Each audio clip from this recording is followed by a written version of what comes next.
رسولہ الکریم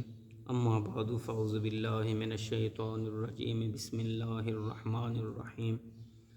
کل ہم نے حدیث مبارکہ پڑھی اور سوال جو کیا گیا تھا اس کے متعلق ہی جو ہے نا وہ حدیث مبارکہ میں نے بیان کر کے تو آپ کو مسئلہ جو ہے وہ بتانے کی کوشش کی کہ حدیث مبارکہ کیا تھی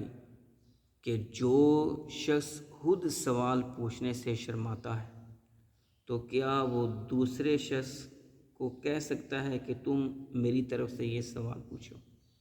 تو ہاں، حدیث مبارکہ اس کی اجازت دیتی ہے، ٹھیک ہے۔ جیسا کہ میں نے کل عرض کیا تھا، حضرت علی کرم اللہ تعالی وجہہ الکریم،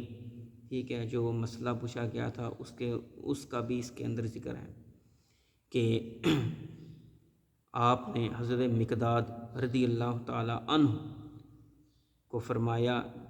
کہ تم اللہ کے محبوب صلی اللہ علیہ وسلم سے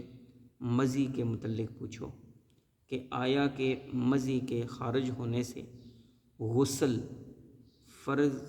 یا واجب ہوگا کہ نہیں ہوگا؟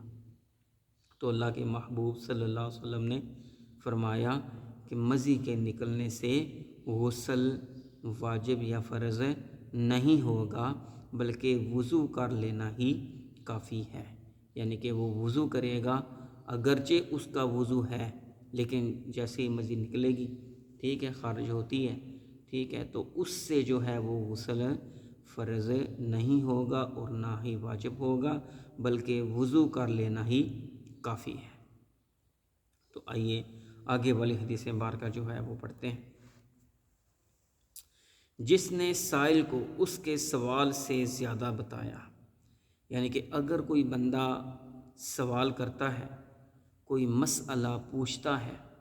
تو کیا اس کو صرف اتنا ہی بتانا چاہیے جتنا اس نے پوچھا،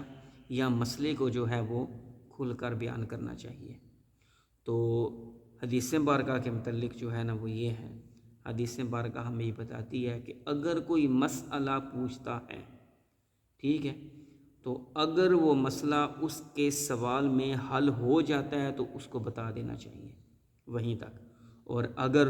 اس کی تفصیل تھوڑی سی بیان کرنی پڑے، یعنی کہ زائد بتانا پڑے، تو اس کو وہ بھی بتا سکتا ہے، اس میں کوئی حرج نہیں ہے۔ حدیث مبارکہ پڑھتے ہیں۔ حضرت عبداللہ بن عمر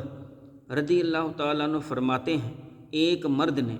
نبی کرم صلی اللہ علیہ وآلہ وسلم سے پوچھا، جو شخص احرام کی حالت میں ہے وہ کیا پہنے؟ تو آپ نے فرمایا، نہ کرتا پہنے، نہ عمامہ، اور نہ شلوار پہنے، اور نہ ٹوپی، اور نہ وہ کپڑا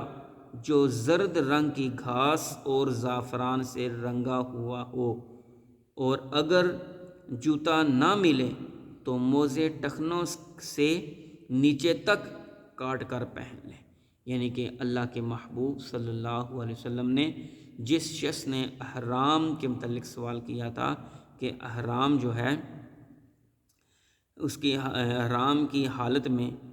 کیا ہے، یعنی کہ وہ کیا پہنے احرام کی حالت میں، تو اللہ کے محبوب صلی اللہ علیہ وسلم نے بتایا کہ نہ وہ کرتا پہنے، نہ امامہ پہنے، نہ ٹوپی پہنے، نہ شلوار پہنے، اور نہ ہی وہ ایسا کپڑا پہنے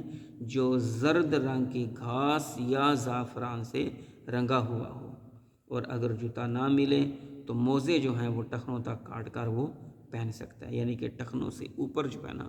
وہ جوتا نہ پہنے۔ تو آپ نے جو ہے نا یہ سوال جو ہے وہ ہوا تھا، ٹھیک ہے، تو آپ نے اس کی تفصیل بیان کر دی، یعنی کہ سائل نے جو سوال کیا تھا اس سے آپ نے زیادہ جو ہے نا وہ ارشاد فرما دیا، یعنی کہ مسئلے کو آپ نے جو ہے وہ کھل کر بیان فرما دیا۔ تو اس لیے جو مسئلہ پوچھا جائے، اگر وہ کم الفاظ کے اندر اس کا جواب ہے تو کم جواب میں دے دے، ورنہ اس کی تفصیل جو ہے وہ سائل کو بتائی جائے، تاکہ کوئی بھی بندہ جو ہے وہ گناہ میں مبتلا نہ ہو، بلکہ مسئلہ مکمل بتانے سے وہ بندہ گناہ سے بچ جائے۔